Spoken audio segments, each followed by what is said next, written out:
إساءة لي شخصيا، ما أحقركم وما أنذلكم، مجرد لعبة فضحتكم يا أنذال. اختصرتم علينا طويلا من محاولة التحذير من عنصريتكم العفنة. ثم تعالوا أجيبوني، هل أنتم قرود أم بشر؟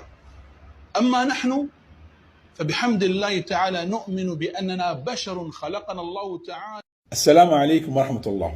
انتشر عني مقطع قبل يومين بعنوان الشيخ الحسيني يشتم الشعب الجزائري، وراسلني بعضهم يسأل هل فعلا يا شيخ أنت شتمت الشعب الجزائري؟ يا إخوة، هل يعقل هذا؟ أنا أحيلكم إلى عقولكم. أنا لا أسيء ولا أشتم شخص مسلم أختلف معه، فكيف أشتم شعبا بأكمله؟ وكيف أشتم شعب أحبه وهو الشعب الجزائري؟ أنا بريء.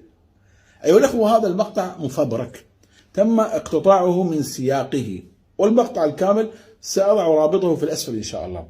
المقطع كان عن كأس العالم، أتكلم ضد الدول الغربية وضد الإعلام الغربي الذي أساء إلى الفرق العربية التي شاركت في كأس العالم، ولا أتكلم إطلاقا عن الشعب الجزائري لا من قريب ولا من بعيد.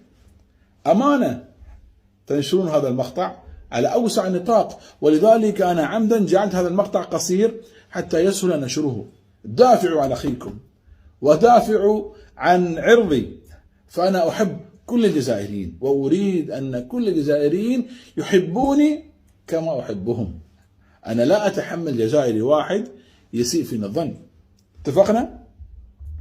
دمتم في حفظ الله تعالى ورعايته، وأحبكم في الله.